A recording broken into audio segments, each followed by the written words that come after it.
Let's talk about the wilderness in the context of the classic D&D campaign. Like what we've talked about the classic D&D campaign a few times on the channel. We talk about the idea that it's challenge focused, that it's player kind of choice oriented, and that the world is created first prior to story. So that's what we're talking about. Classic D&D. Like it was played in some places very widely in the first few years and has been played ever since, but is a less common play style now. The wilderness, we think maybe of three regions of the game in Dungeons and Dragons. If we're kind of really categorizing, and you can go much deeper than this if you want, much more specific. But you've got the dungeon, you've got the wilderness, and you've got the city, settlement, town. The city, maybe particularly because of the sense of scale. There's loads of stuff going on in the city that becomes its own locale for adventure.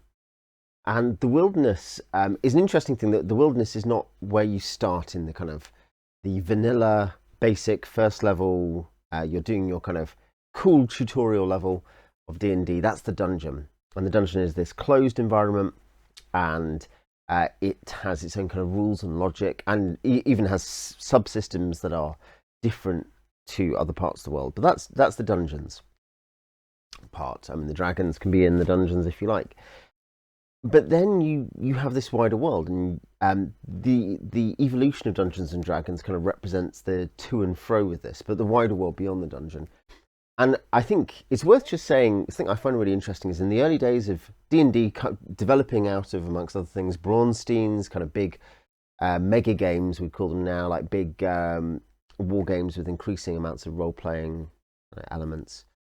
And then then a few people are coming out of that, and Dave Arneson comes out of that, and there's a dungeon the players can go to, but he really wants the players to do some of his other wargaming adventures where they have to go to a village of hobbit vampires. And that's overland, but the players love the dungeon. And for Gary Gygax and Ed Greenwood and to some degree M.A.R. Barker, other important authors for us now who we see as having early credentials, are running mega dungeons, Castle Blackmore, Castle Greyhawk, Undermountain. You're going into this place and you spend week after week going in there. And it's interesting that Castle Greyhawk is what Gary runs for many years with Rob Kuntz, and that's the real focus. But then his players, obviously, and certainly at cons as well, start to expand beyond the dungeon to different dungeon types, and some of those. And there's also hybrids like the Temple of Elemental Evil, which is a big dungeon which his players did deal with in part, but it's not a mega dungeon, and there's other stuff they can do around it. So, smaller dungeons, overland battles, the game expands. And the wilderness is the tissue here in that sense. It's geographically, it's the thing that connects everything else. The cities and the dungeons and other settlements are all glued together by the fact there's these large expanses of wilderness. So just as a historical fact, we see that develop, and we see, kind of how it fits on the map. You look at a D&D map for Greyhawk or Faerun, and that's what it looks like. But what about, what is it in game design terms? What is it doing? Because, you can say, look, it's on the map. It must be in the game. But what is it doing? Because this is, when we think about classic D&D, we're thinking about something which has, the game element is very important. It's not everything, but it's very important. That's why we talk about challenge-oriented, the idea that it could be like our story or acting oriented. Some kinds of things like role-playing games are like that. But this is that it's challenge oriented. The players trying to deal with puzzles, not necessarily literal puzzles, but kind of problems. They're like, we have to deal with these monsters, or we have to deal with this trap, or we've got this logistical problem, whatever it is. How does the wilderness fit into that? That's what I want to talk about. And basically, it's that the wilderness is two things. It's an adventure location, and it's a structural element, and these are distinct in some ways, though naturally they overlap. We'll talk about structural element first. Structural element. It is part of the infrastructure of the game and how the game can work. With the core activities of your adventuring, you're finding treasure, you're fighting monsters, or negotiating with them, you're solving puzzles, or whatever. And the wilderness is something that, aside from being an adventure location itself, is something that facilitates other parts of the game. Yeah, does that make sense?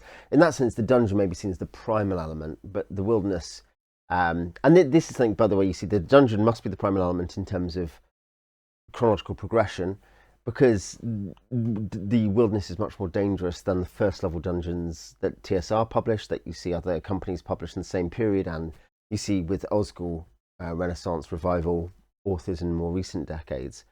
First level dungeons may be dangerous, but they're scaled for a party where people have about 4 hit points on average across the whole party, per capita, and have no magic. Whereas the wilderness, you can just meet a Gynosphinx. I'm playing with my Daggerford group. They had a random encounter in the swamp, and using the marsh table, they met a Gynosphinx. Positive reactions, so they had a good discussion. Could have gone very badly. Had manticores attack them in the same situation. So yeah, the wilderness is more dangerous than the dungeon. So it comes second.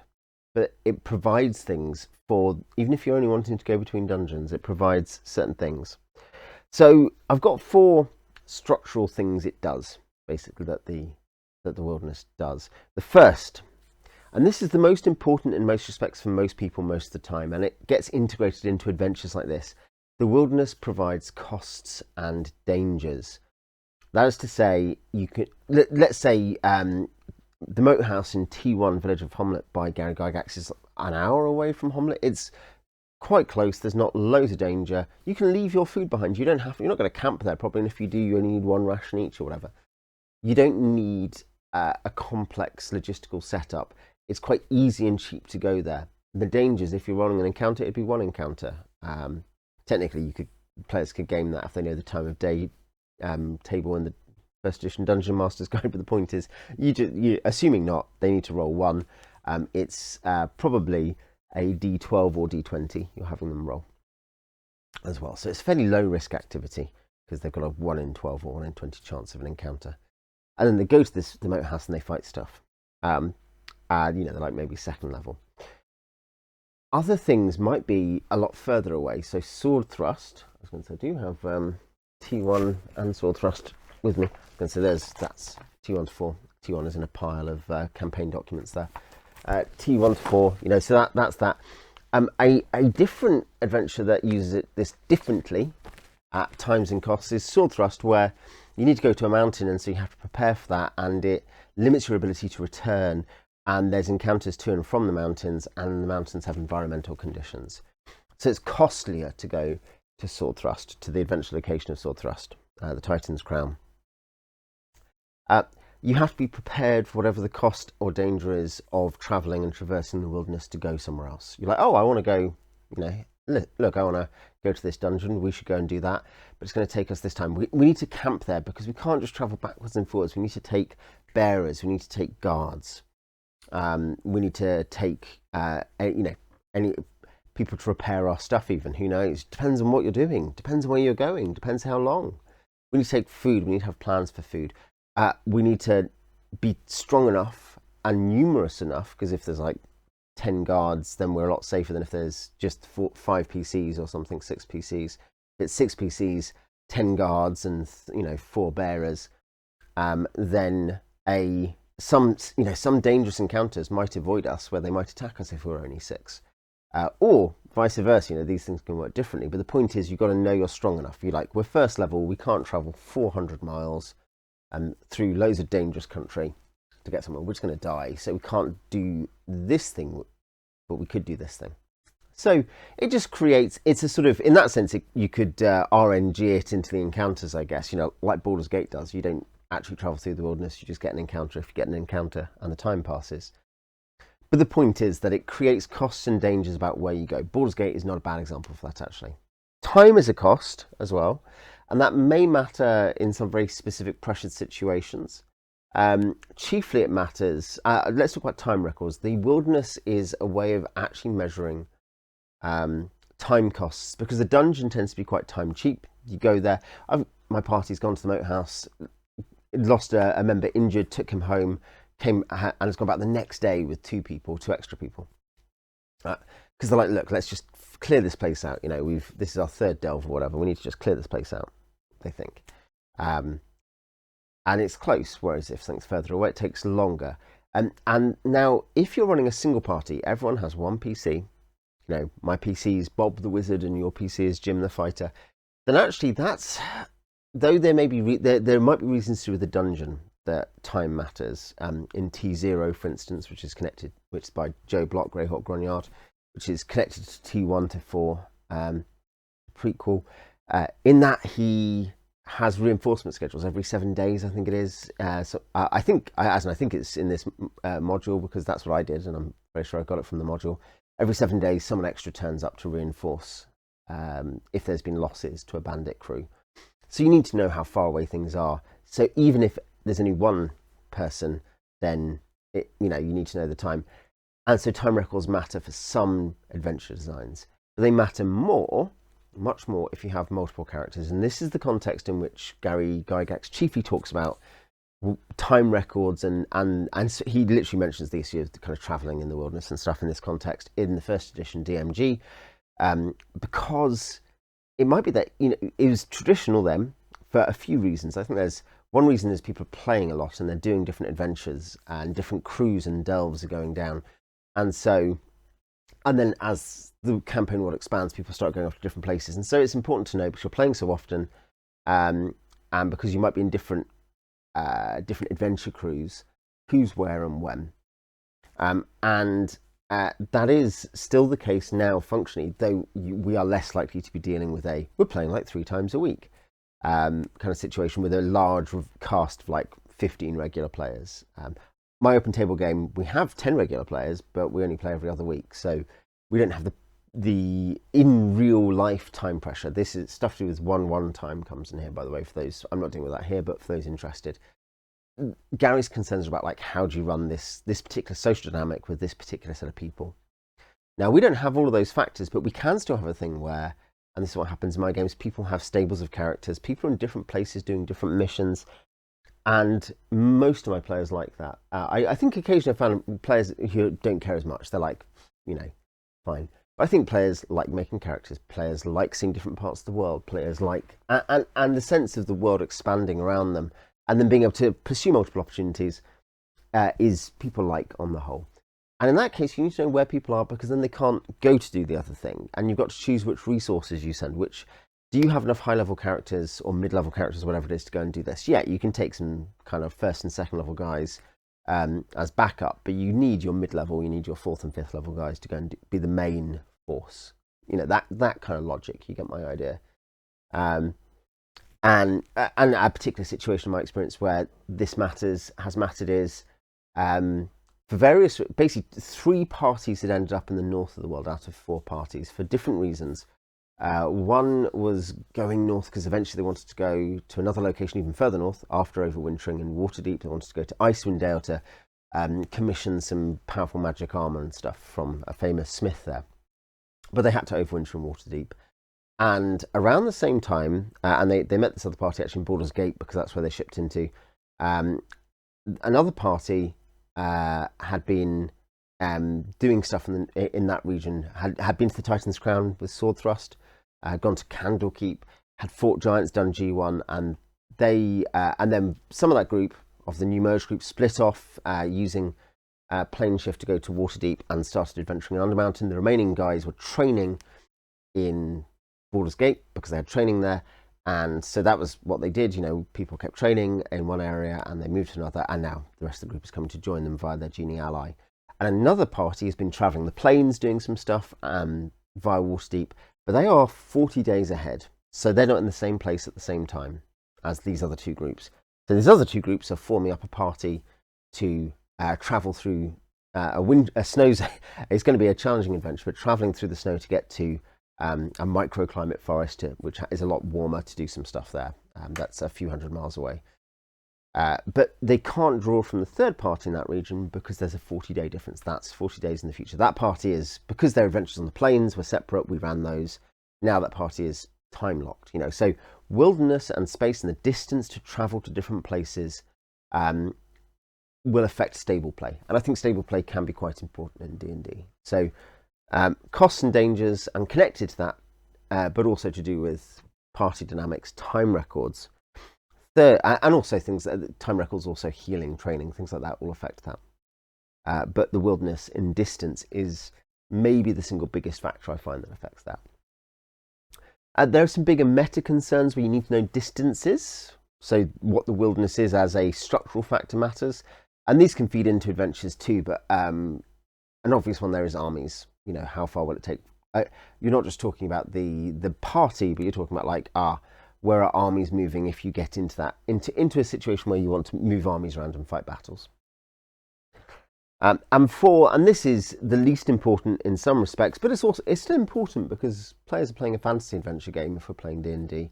And it's the aesthetics, it's the sense that the world is big and matters, and you're not just like, oh, well, really, it's boring to have distance and scope. Actually, aesthetically, people like it. It doesn't necessarily mean you need to mechanize it, but people feeling like their fantasy has scope and distance.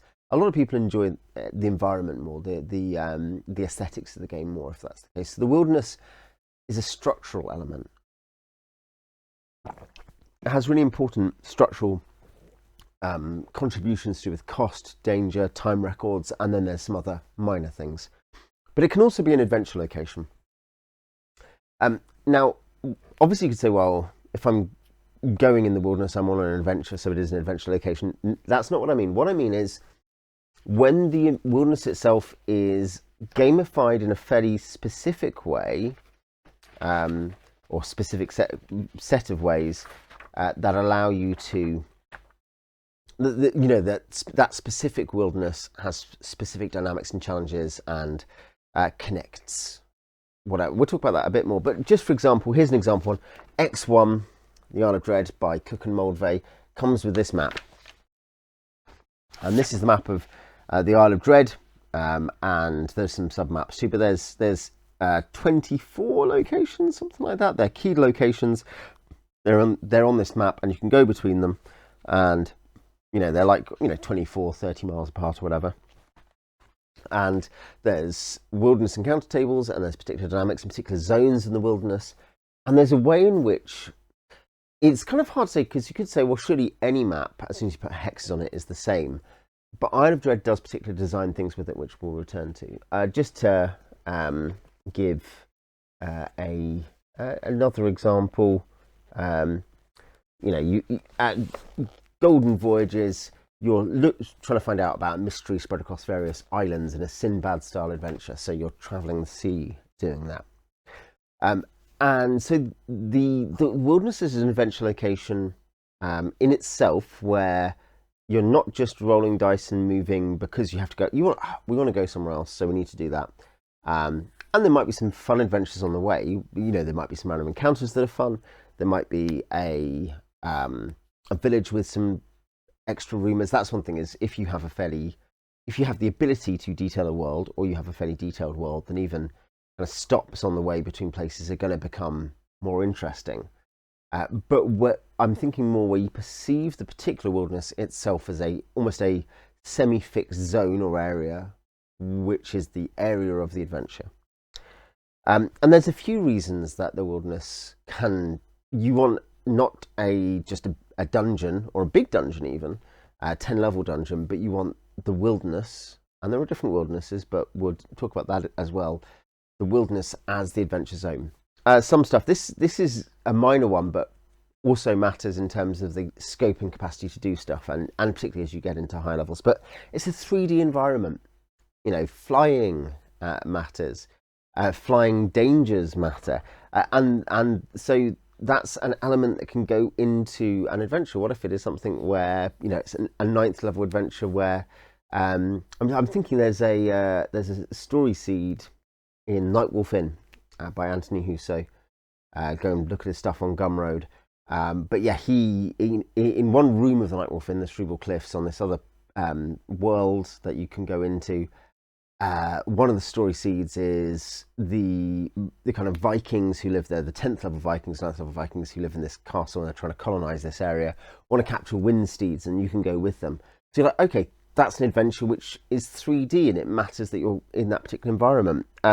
Constant environmental effects are also something which can make a particular, and really that could end up like my players who want to take characters from Waterdeep to the High Forest. Well, part of the adventure there is going to be the snow in between, the fact that they're going to be travelling in the winter. That's not even formal. That is coincidental, because that is the one wintry adventure they are willing to risk before they're able to sail places. Because so you get the idea. You're like, okay, so that is a component that comes up dynamically, but could also be planned as part of an adventure. And I mentioned sword thrust. It's a cost, but the fact that outside the mountain is wintry can matter. So constant environmental effects can matter. On this island, everything rots, something like that. And you get adventures like that. And that's not just the dungeon, that's the whole area. And so there's this particular pressure in this region. Distance between connected locations. That is a really obvious kind of wilderness adventure element. And if I can find them, they're actually, these two are technically connected to each other as well. S4, WG4 have, you're going around the mountains, and there's different locations you can go to. There's key dungeons to deal with that, as well as allies, as well as some kind of sub locations. I recently talked about L1, Secret of Bone Hill by Len Lakofka. That's similar, actually, that there are these different locations near Restinford, and they're smaller or larger adventure locations. And so the wilderness map you have there, amongst other things, is something that is connecting them. And here's the thing, is that an adventure that is a dungeon adventure, solely a dungeon adventure, uses the wilderness to get from one place to another. Whereas the kind I'm talking about, X1 Isle of Dread is one, S4 and WG4 are others. L1, there's a little bit of it. L1 is something slightly different again, I guess. But there it is that and Golden Voyages, the Sinbad adventure, these are all ones where you need to travel between places and maybe connect the dots, and you think, we need to go back to this place, or okay, we've got information, so now we need to move on. So there's some kind of, it could be a scavenger hunt. A similar parallel kind of thing, which comes up a bit in B10, is in Night's Dark Terror, is a chase. The idea that you're using the space of the wilderness, that, rather than it being like, okay, we're in a dungeon and the enemy's over there or something, it's like, okay, they're trying to get away, and that means we have to, the actual adventure is to kind of, how far can we push our mounts? What resources do we need? Is there a way we can cut them off? Do we have any magic that means we can get ahead of them? So that's a wilderness adventure by definition. You occasionally get quite small-scale wilderness adventures, actually, as well, which use a few of these elements. That might be on a kind of a few square miles total, but still have the feel of a wilderness. And I1, Dwellers of the Forbidden City, is one of those. My Box Canyon and the Flying Tarry, which we ran on the Dark Sun stream on this channel, and which is up on my Patreon, that's kind of a small, it's a 6 or 8 mile long box canyon. It's quite quick to get between places if you're trying, but there's many little locations. So wilderness location can also be this thing that it's a environment for many small locations rather than one continuous connected dungeon space.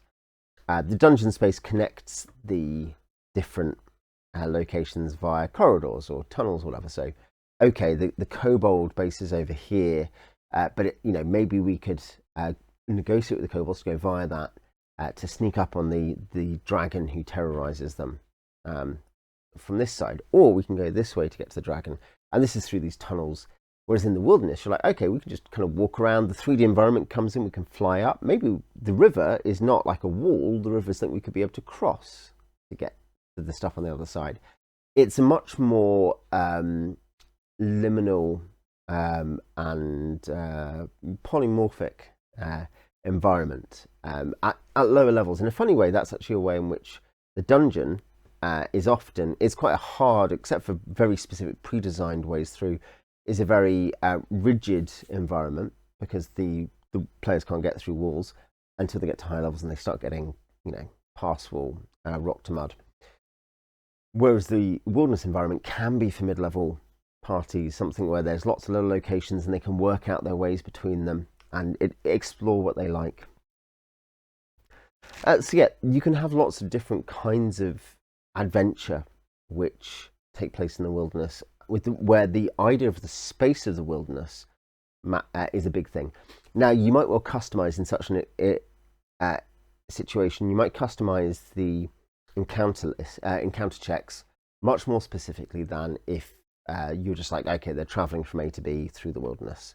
And so with Box Canyon and the Flying Tarry, there's a specific microclimate encounter test, which makes sense. What Gary says, you should customize encounter tables anyway, and he does. Greyhawk is different to the DMG, but the point is that in this specific case, we're also saying, look, there's this very small environment with a very specific character.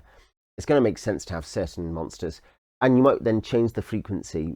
Rather than being like every 4 hours, you may check, and it's a 1 in 10, 1 in 12, or 1 in 20. You're like, no, you're actually going to be. You need to track. If it's a small environment, you need to track much more regularly, probably.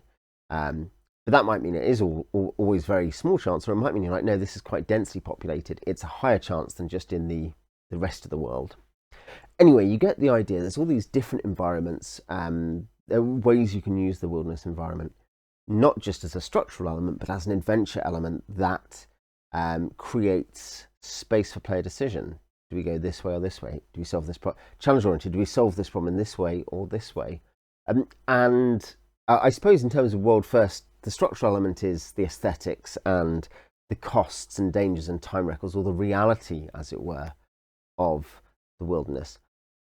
But the issue in terms of the how does the world first stuff fit with the adventure location thing? Well, I guess it's that rather than creating a wilderness environment which is sort of linear and story based, like, okay, and you'll read adventures like this and you'll be like, okay, so you go first to the city of Skullford, and then once you've received some information, the players must go to this place, and then there's a great set piece, and then they discover this and they go to this place, and the rest of the world doesn't exist. So the world first adventure, wilderness adventure, is going to be one where, even if it's in a small area, the Isle of Dread, the Box Canyon, the Flying Tarry, or whatever, you're going. And the Isle of Dread isn't that small, I should say. But even if it's in a fixed area, delimited area, the point is that is going to have its own logic, and it's going to have that is open to the players, which allows them to inform their decisions. And I think hopefully that gives you a sense of some of the possibilities. What I want to do to finish up is talk about a few adventure examples. I've got some here, and I've got some of my own in my head. You can, in some cases, buy them or get them on Patreon, or occasionally free on my old blog. But yeah, let's say I think the thing. I'll actually take all three of these by Zeb Cook, the controversial Zeb Cook, all four of them, in fact. If there's something, I've actually missed one, because OA1, Swords of the Daimyo, counts for this too. The signature of Zeb Cook writing good adventures, better than okay, good adventures, rather than bad adventures. He wrote some very bad adventures too. But is that his best stuff is wilderness based. And there's an interesting thing dynamically here, is that his home game was a duet game. It was him DMing for his wife. He did run some stuff in the studio, but it does mean that it doesn't surprise me then that a lot of the stuff he wrote was wilderness based, because it was something you had a player probably who enjoyed exploration rather than dungeons, rather than deep, complex dungeons, and you had the sense of exploring the world and finding out loads of stuff, and that was the thing that worked in that game. And yeah, we don't know how much that exactly contributes to each one of these adventures, but I wonder if that's why this quality is better than some of his other stuff. But yes, in chronological order, these are the same year.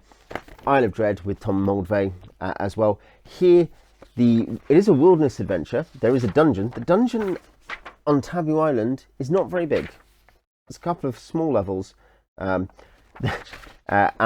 yeah, I was going to say this. One level has like 6 locations, and the other has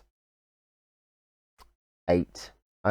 Oh no! In fact, there's 2 levels of 8 each. There's 16 and then 6. There's 22 locations across 3 levels. It's a very small dungeon. It's an interesting dungeon. It has a sense of space that isn't represented by its actual footprint. but the real adventure is going between all these locations and finding out the mysteries and hearing. So in that sense, it's partly a sandbox campaign, we'd sometimes say, and partly it's something where there are connections between places and information you can gain at one place that helps in another, allies you can gain in some cases. So in Isle of Dread, if the adventure is get to the dungeon at Taboo Island, is a very, and only that's all that matters. It's a very small adventure, but actually you can spend so much time going around the island into fairly small micro adventures, which is, as I say, one of the features of the Wilderness campaign, can be the sense of lots of smaller connected locations. Dwellers of the Forbidden City. This is a much smaller. I mean, each of these squares is 50 feet. I think, is it a mile across or something? I did work this out at some point. But basically, though there is a bit of stuff, there's a small dungeon leading down into it. So that does matter that you've got to do. There is another dungeon to get in. There's and there. To get into the valley, and there's a few kind of smaller dungeons within it. Mostly you're exploring a 3D open space, open to the sky, ruined city with little small factions, little sub-locations. So this is Isle of Dread microscoped, as it were. Like, this is a micro environment of that, where there's lots of little things you can go and explore and find, oh, this is another cool thing. Oh, what about this? So they're similar, except here you're not worrying so much about resource expense that may have happened getting to the location. In the area, you can do lots of things fairly quickly, over a week or two, I guess, with more potentially for injury recovery. But whereas Isle of Dread, you're taking several days to get between locations, often. So yeah, but they're a similar model of wilderness adventure. Lots of small locations open to the player to explore, with some mysteries that can be connected. Golden Voyages, his Al-Qadim adventure, is slightly different to that, because you're meant to set up with a particular mystery that you're trying to solve, more or less, and then you've got this map. And now here, actually, because of the era we're talking about, there are some rules for wilderness travel, but there's also some, because this is a second edition Al-Qadim adventure, there's also some awful rubbish that is not classic and isn't really going to be fun for anyone to actually run in reality. But the basic bones of the adventure, you have a mystery, you pick up clues going around the islands. It's a fetch quest type of wilderness adventure. So these two, and particularly X1, as much as there are end goals in each case, they're really, particularly X1, little sandboxes where you go around doing lots of things and finding out stuff and having a good time. And the wilderness is not just imposing costs, but that's a core part of the specific adventure. We've heard about this, we want to go there. We've heard about this. Whereas if you're doing Temple of Elemental Evil, you're fighting bandits and trying to get into the temple and work your way through and clear it out. And that's going to take time. Very different to X1. Whereas Golden Voyages is much more objective oriented, as much as you're also exploring a bunch of stuff and getting into lots of mini adventures. Classic feature, as you picked up, of the wilderness adventure is often, not always, many mini adventures. And in this case, it's more objective oriented. OA1 Swords of the Daimyo is a good module with a couple of two of the three included adventures are pretty fun. But the idea is there's this map of this mock Japanese province, and there's things all over the place you can go and find out. It's good. It needs more detail. I should review it here sometime. But the point is, it's a similar thing where really, as much as there are a couple of connected adventures, the resource in the adventure is this whole place. And so the wilderness adventure sometimes merges into a small sandbox campaign that's not just going to take 6 or 8 sessions. Box Canyon with Flying Tarry, my adventure, that very much was an adventure rather than a sandbox campaign. There were factions, there were things you could do, there were different mysteries, but it was something which was meant to be, and it was contained in 6 sessions or whatever it was. It was 12 or 14 hours, whereas Swords of the Daimyo, you could use that environment, and Isle of Dread, those could be things that take 20 or 30 sessions, depending on all the things the players do. The final cook one I want to mention is Road to Uruk. And this one I actually haven't done a very recent reread on. I think its predecessor, Freedom, has some interesting things, but is deeply, deeply flawed. It's basically not a good one. That's also by Zeb Cook. This is by Zeb Cook and has all the, it has the kind of little flip books. But the particular thing about this is that you have to functionally gather an army and then go and fight battles. There is, for instance, a little battle map that you might need to use. And you can use the battle system rules in it. So, and this is something, I ran many years ago, probably badly, and had a good time with. But the sense, and I added stuff in as well. But the sense that there was this D&D adventure element of, we have to gain allies, and then we're going to, because the newly constitutional monarch's army of Tyr is going to go and stop the dictator next door who's coming to crush the revolution. So this army gets sent out to fight, and you're part of it. You're an elite battalion, and you form that from the troops you recruit. And then you go out into the wilderness, and you've got to deal with some environmental stuff, some potential encounters. And this is not a super classic adventure, I should say. There are some. There's some things you can kind of jimmy around, but what I'd say more is that it represents the particular dynamic of where armies and war games come in, which most campaigns aren't going to have, but as a thing that Gary puts in as an option, players may find, the reason you have domain play is not the super advanced thing, but it's that you get to build a castle and you get some extra income to employ your sages and a way of getting troops, and you learn, and the costs of raising troops and building castles, basically.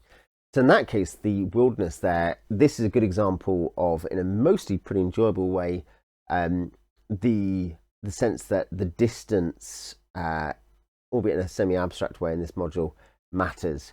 Here, though, the point is how classic it is as to distance and time records doesn't matter. It's the environment, the fact that you're like, you've got to deploy your troops across this area while you deal with the enemy leader, because that's I think one of the battles is,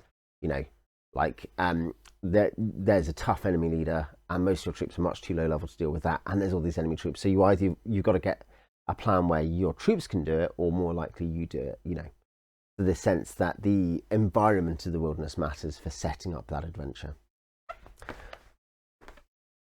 A couple more. This is not a wilderness adventure. Broken Castle is a campaign setting. It has a campaign map, and that's fun. And it has lots of things in it. This is the Barony of Grogham. And here, the wilderness, and there are a couple of big dungeons, and there's some small dungeons. And the wilderness, there's no fetch questing really between those. There's no scavenger hunting. There are sometimes clues for other stuff.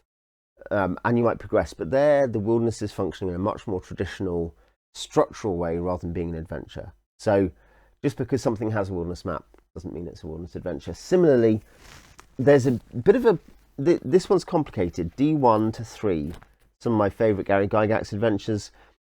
D1, the first half of D1 to 2, which has a dungeon in it with troglodytes in it, sets up the idea that you're travelling through an underdark wilderness. Not all wildernesses are 3D on the surface.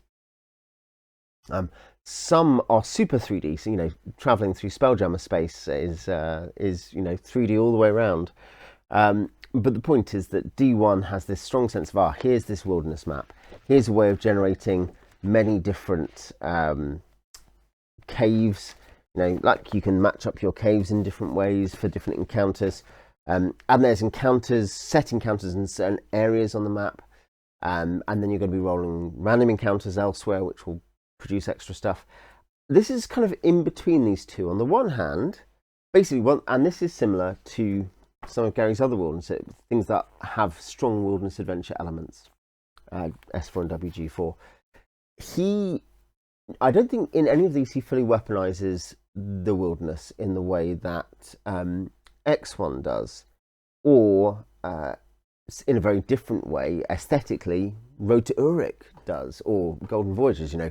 Here it's still a structural element that is beginning to seep into the way the adventure is planned. S4 and WG4, you're in the same set of mountains, and you're going around trying to find stuff. You're finding dungeons, you find allies, things like that. There's some other monsters. There's patrols you can meet. So in those cases, the wilderness, I think S4 particularly does have that kind of strong wilderness component of there's a very specific environment you're in, which is really influencing the nature of going between different places. It's not just coincidental. Okay, we need to travel from A to B, so we'll roll some encounter table. We'll roll on that encounter table. It is like specifically designed.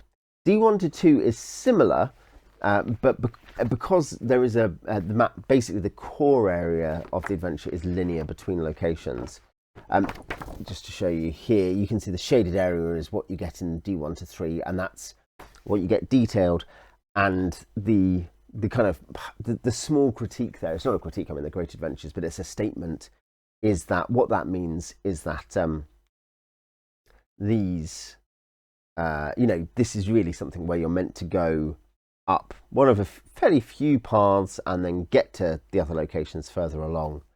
And so the wilderness kind of then does become mostly about costs and about random encounters rather than about and about aesthetics, but you're getting past it, whereas in the mountains here maybe it's a bit more definitional.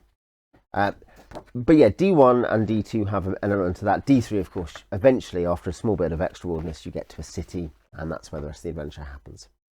But yeah, so you can see Gary is going backwards and forwards about exactly how key it is, and it never feels quite as integral as X1 or Golden Voyages or whatever the other ones. Another one that uses it purely structurally really is Sword Thrust, where mostly how difficult the location is to get to for 3rd to 7th level characters. Let's say 5th, 6th is a good level on this adventure. Those characters, don't have so many spells and resources that they can just ping everywhere, usually in AD&D. And so they're going to be staying up there, and that means that and if they want to go down, and they might want to go down, they've got to do all the wilderness stuff, the encounters, and it uses up charges on their boots of climbing. So they can only do so many trips with the stuff provided for them, and it's going to be tempting to do some long hauls at the Titan's Crown. And this is something about distance. So yeah, you can see that's how different adventures use, and most of them are classic. I'd say all but Golden Voyages and Road to Uruk are very much classic themed modules. Some use it just for structure, Broken Castle, Sword Thrust. Some are halfway between it being just for the structural elements that kind of help the game function as intended and which provide challenge, and become more of an adventure environment themselves. D1 to 2, D1 to 3, WG4, S4, and some really are strongly defined by the wilderness. Another one that has a strong sense the wilderness matters a lot, though it's not always mechanized very well, is Deep Carbon Observatory. The wilderness section of that is very aesthetically strong, and there are a few mechanical things that matter. But yeah, so that's ways that the wilderness matters in a classic D&D campaign, in a way that might be different. Some of those are going to be shared with other kinds of D&D, but I think a lot of those are going to be fairly distinct. What do you think? Tell me in the comments, and I'll see you next time.